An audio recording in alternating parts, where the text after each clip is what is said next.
Picture a warehouse somewhere in central Ukraine. Not a military base, a warehouse.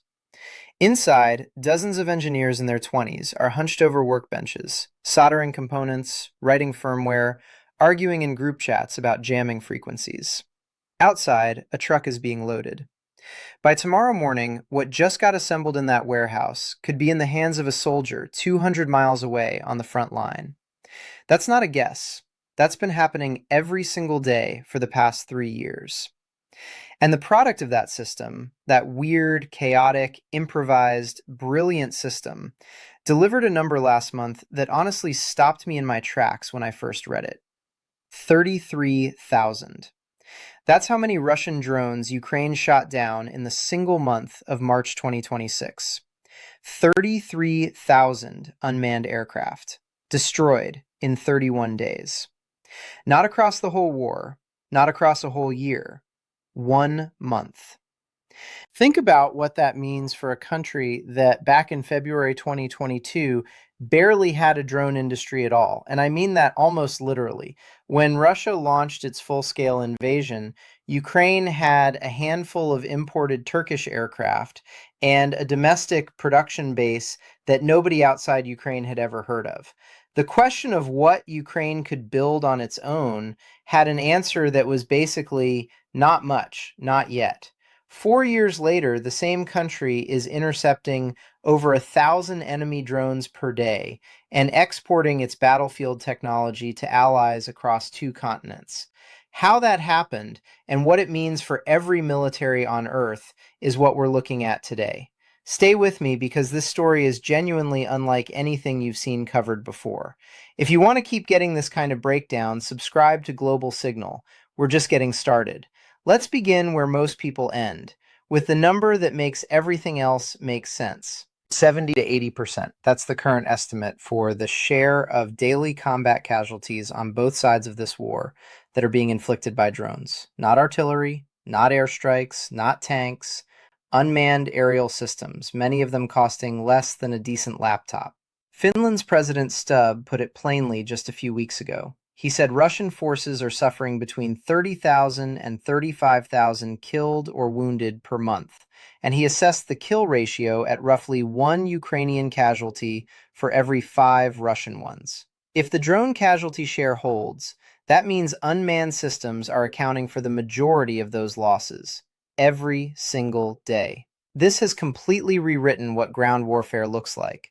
Soldiers on both sides now move primarily at night. Vehicles have been fitted with anti-drone netting and cage armor. Supply runs happen in short windows, timed to exploit gaps in enemy jamming coverage. The ambient threat on the front line is no longer rifle fire or incoming shells. It is the quiet hum of a quadcopter that you may not hear until it's already too late. The drone didn't just become a weapon in this war, it became the defining characteristic of this war. But to understand how Ukraine got here, you need to go back to the beginning and understand exactly how bad things were. February 2022, Russia invades, Ukraine scrambles. At that moment, the most talked about drone in Ukrainian service was the Turkish-made Bayraktar TB2. It had performed impressively in the 2020 conflict in Nagorno-Karabakh, and there was genuine enthusiasm in military circles and on social media about what it could do. Ukraine had 36 of them, each costing around $5.37 million. The TB2 got results in the early chaotic weeks of the invasion, when Russian forces were disorganized and advancing without proper air cover. But reality caught up quickly. Russian air defenses adapted. The open-source tracking project Oryx documented 26 TB2s destroyed in just the first year. The drone that was supposed to change the game was being knocked out of the sky faster than it could be replaced. And beyond the TB2, the picture was worse.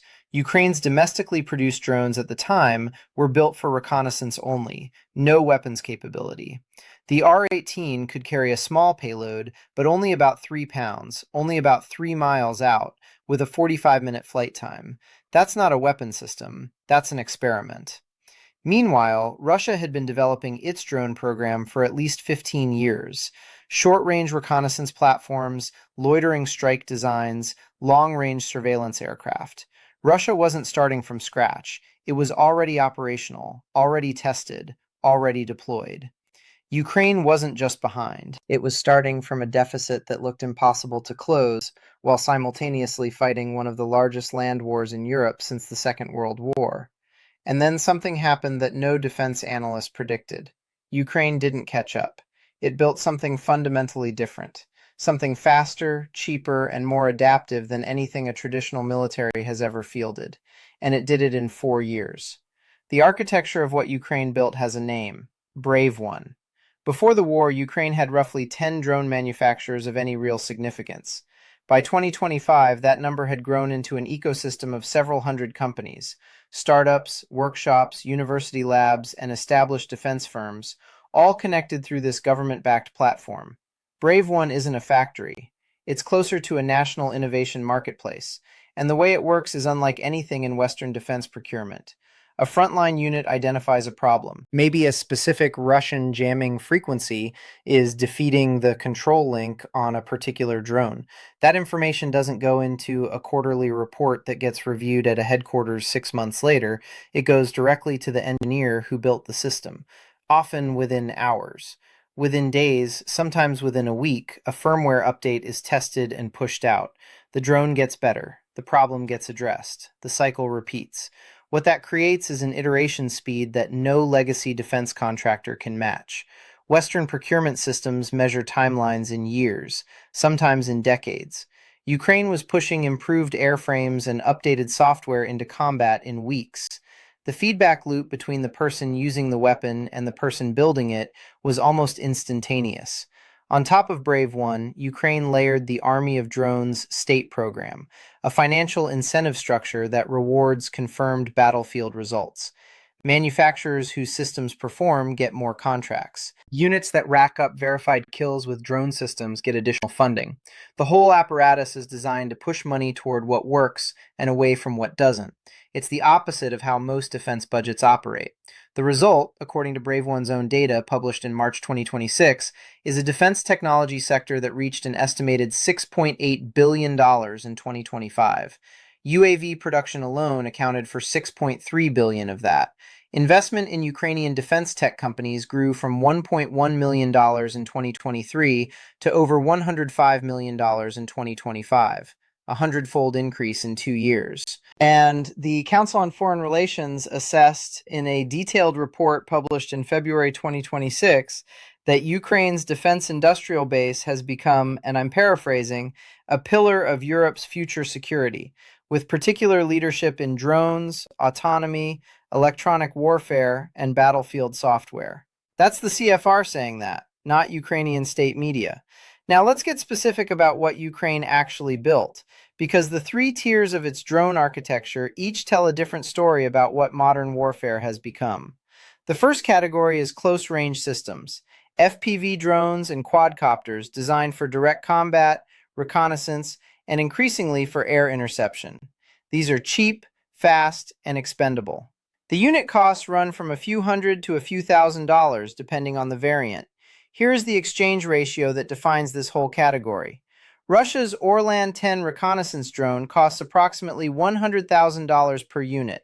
Ukraine can send a quadcopter costing under $1,000 to intercept it. That's a cost ratio of over 100 to 1 in Ukraine's favor. On every successful intercept, Russia loses $100,000. Ukraine loses less than 1,000. Scale that across tens of thousands of engagements, and you start to understand why drone warfare is also economic warfare. The newer variants in this category have integrated something even more significant: autonomous target lock. If Russian electronic warfare systems successfully cut the control link between the drone and its operator, the drone doesn't fall out of the sky. It continues tracking and homing in on the target it was designated before the jam. The dependency on a continuous signal has been removed. The drone became semi-autonomous because frontline operators discovered that Russian jammers were improving fast enough to be a real problem, so Ukraine's engineers eliminated the vulnerability. That is the iteration speed I'm talking about. Problem identified in the field, solution deployed across the fleet within weeks. The second category is medium-range surveillance and targeting aircraft, with endurance measured in hours rather than minutes, capable of operating hundreds of kilometers from their launch point. These are the systems that have been used to guide artillery strikes against bridges, supply lines, and logistics nodes deep behind Russian front lines. In most other militaries, that kind of deep area targeting support would require platforms costing tens of millions of dollars. Ukraine is doing it with domestically produced systems at a fraction of that cost. And those systems have crossed into international procurement conversations. Ukrainian manufacturers in this category are now in active discussions with British military procurement agencies about replacing British surveillance drones with Ukrainian-built alternatives. A system developed under live wartime conditions, refined in the world's most aggressive electronic warfare environment, is being evaluated to replace a NATO country's military asset. That is the level Ukraine has reached. The third category is where the story becomes genuinely extraordinary. Ukraine has developed long-range strike drones, not quadcopters, but systems that operate more like cruise missiles, with turbofan engines, satellite and inertial guidance, and ranges exceeding 1,750 kilometers from launch. According to Ukraine's defense ministry, the country has more than doubled its deep strike reach since the start of the full-scale invasion. In February 2022, Ukrainian forces could hit targets about 630 kilometers away. Today, that number is around 1,750 kilometers, and it is still growing. For geographic context, from Ukrainian territory, that range puts a significant portion of Russia's strategic depth within reach. Air bases, refineries, logistics hubs, military installations, assets that Moscow assumed were untouchable because of distance, are no longer safe. And Ukraine has been demonstrating that in practice. There is one operation that illustrates everything we've been talking about, and it deserves to be told properly. June 1st, 2025, Russia's Military Transport Aviation Day, a holiday for the Russian Air Force. Ukraine chose that date deliberately. Over the preceding 18 months, Ukraine's security service had been building, testing, and positioning a weapon that had never been used before. 117 small FPV drones, the same basic category as the cheap interceptors we just discussed, were hidden inside specially constructed compartments built beneath the exterior roofs of ordinary cargo trucks. The trucks looked like standard freight vehicles carrying prefabricated building modules. The civilian drivers who transported them had no idea what they were hauling. They had been hired through normal commercial freight channels and instructed to park at specific locations near 5 Russian military airfields. Those 5 bases were Belaya in Irkutsk Oblast, deep in Siberia, Olenya near Murmansk in the Arctic Circle, Diaghilevo near Ryazan, roughly 100 miles from central Moscow, Ivanovo-Severny, northeast of Moscow, and Ukrainka in Russia's far east. 5 different time zones, thousands of miles between them. At the same moment, across all 5 locations, the roof panels on the cargo modules were remotely opened. All 117 drones launched simultaneously and flew directly toward the flight lines. What happened next was confirmed by satellite imagery analyzed by multiple independent organizations and by statements from Russian regional governors who couldn't plausibly deny it. 41 aircraft were damaged or destroyed. Among them, 2 95 MS strategic bombers, 2 22 M3 long-range bombers, and at least 1 A-50 airborne early warning aircraft, a rare, expensive, and largely irreplaceable platform. President Zelensky assessed that approximately 34% of Russia's strategic cruise missile carriers stationed at its primary air bases had been hit in a single operation. According to the Financial Times, the damaged and destroyed aircraft represented roughly 20% of Russia's operational long-range aviation fleet. These aircraft, the Tu-95, the Tu-22 M3, haven't been produced since the Soviet Union dissolved in 1991. They cannot be replaced. Not now. Not ever. The total estimated value of what was destroyed? $7 billion. The cost of the drones used to do it? A few $100,000 at most. Putin announced retaliation. President Trump called Putin for a 75-minute phone call. Russian state media, in a moment of unintentional transparency, noted that strikes on nuclear-capable aircraft technically fell within the threshold Russia had defined in its own doctrine for considering nuclear weapons use. Russia's entire strategic bomber fleet was forced to disperse and partially conceal itself, a significant disruption to Moscow's ability to conduct the cruise missile strikes that had been hitting Ukrainian cities for years. The operation was later designated Operation Spiderweb, and what it demonstrated wasn't just the damage it inflicted, it demonstrated the total integration of intelligence, logistics, engineering, patience, and miniaturized precision that defines asymmetric warfare at its most sophisticated. Ukraine didn't need a strategic bomber fleet to reach Siberia. It needed engineers, 18 months of operational security, and drones that fit inside a cargo truck. Now, let's talk about what the rest of the world is doing with this. Ukraine's drone revolution is not staying inside Ukraine's borders. It is moving outward rapidly, and it's being deliberately institutionalized. In February 2026, President Zelensky announced the creation of 10 Ukrainian defense export centers across Europe. These aren't symbolic gestures.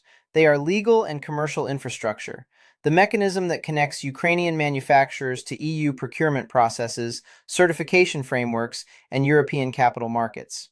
For most of the war, Ukrainian production was for domestic use, constrained by export restrictions and the absence of formal market access. That barrier has been removed. Germany has gone furthest in formalizing the relationship. Berlin launched a Brave Germany initiative in close coordination with Ukraine's Brave One cluster, a joint innovation program targeting autonomous systems, AI integration, laser technologies, next-generation communications, and missile development. Germany is currently the world's largest provider of security assistance to Ukraine, accounting for roughly one-third of total aid. This isn't charity anymore, it's partnership. It's an acknowledgement that Ukraine has something Germany needs, not the other way around. In late March 2026, NATO and Ukraine activated the Unite Brave portal, a direct matchmaking system connecting Allied and Ukrainian defense companies to a €10 million joint innovation competition focused on counter-drone systems and air defense. This is the first formal procurement architecture that embeds Ukrainian defense technology into NATO supply chains. And NATO has already outlined plans to scale the program to €50 million across future rounds. Beyond Europe, Ukraine's interceptor drone systems are now being actively sought by Middle Eastern and Gulf nations dealing with Iranian drone threats. Iran has spent years building one of the region's most significant drone arsenals, Shahed loitering munitions, long-range strike platforms, and reportedly a new stealth variant that emerged in late 2025.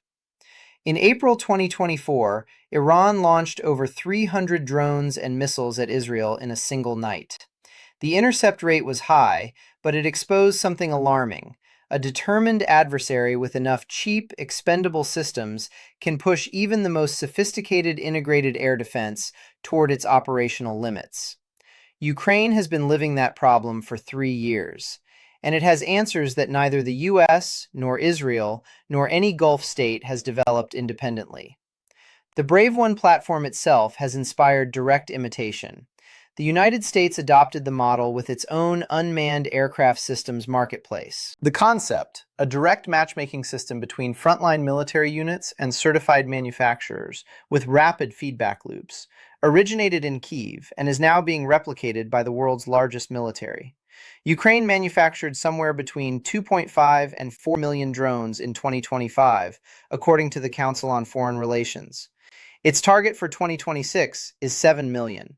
7 million unmanned systems in a single year, from a country that had almost no domestic production capability 4 years ago. Here is what all of this actually means when you step back and look at the complete picture. For most of the 20th century, military power was fundamentally an industrial question.